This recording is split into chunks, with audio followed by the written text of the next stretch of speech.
বন্ধুরা, আমি মন্দিরে শিব পুজো দিতে যাব, তারই ডালাটা সাজাচ্ছি, তাই ভাবছি তোমাদের সঙ্গে একটু শেয়ার করি। প্রথমেই আমি বাবার পছন্দের ফুলগুলো আমার ডালাতে সাজিয়ে নিচ্ছি। যেন এই ফুলগুলো বাবার খুবই পছন্দ।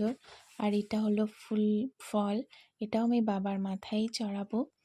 আর এবার বেলপাতা ভালো করে ধুয়ে আমি বাবার মাথায় দেবার, বেলপাতা না হলেই তো বাবার পুজো অসম্পূর্ণ। আর এটা হলো মালা, যেটা আমি নিজের হাতে গেঁথেছি, যেটা বাবাকে পরাবো। আর এটা পঞ্চামৃত। পঞ্চামৃত তো জানোই বন্ধুরা কি কি দিয়ে তৈরি হয়। এটা আমি পুরো একটা নিয়ে নিয়েছি, তারপরে নিয়েছি শুদ্ধ জল, তাতে ফুল দিয়ে অগুরু মিশিয়ে আমি বাবার মাথায় ঢেলবো। এটা দিয়ে আমি তিলক করে দেব বাবাকে চান করানোর পরে।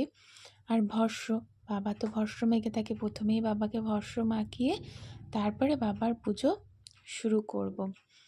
তারপরে আছে ফল, বাবার মাথায় 5 রকম ফল। ফলের মধ্যে বেলটা তো অবশ্যই বাবার মাথায় চড়াতে হয়। তার জন্য আমি পুরো ডালাই সুন্দর করে গুছিয়ে নিলাম, যাতে আমি ভুলে না যাই, সেই জন্যই সব কিছু মনে করে করে গুছিয়ে নিচ্ছি আর তোমাদের সঙ্গে ভিডিওটা শেয়ার করছি। আর তোমরা কিভাবে বাবার পুজো করো আমাকে কমেন্টে জানিও। তারপরে পৈতে, গাজা, কলকে, এগুলো তো বাবার লাগে, বাবার পছন্দের, সেগুলোও আমি মনে করে করে গুছিয়ে নিচ্ছি। আমাদের এখানে আমি মন্দিরে যাব, এখানে একটু আমাদের পাশে মন্দির আছে। আর আমি ওই কাগজে মুড়ে পঞ্চশস্য নিয়েছি, যেটা বাবার মাথায় চড়াবো।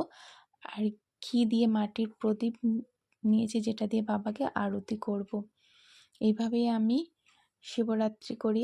আর আগের দিন হবিষ্যি করে পরের দিন নির্জলা উপোস রেখে রাত্রির 12টা-1টার সময় আমি বাবার মাথায় জল ঢেলি।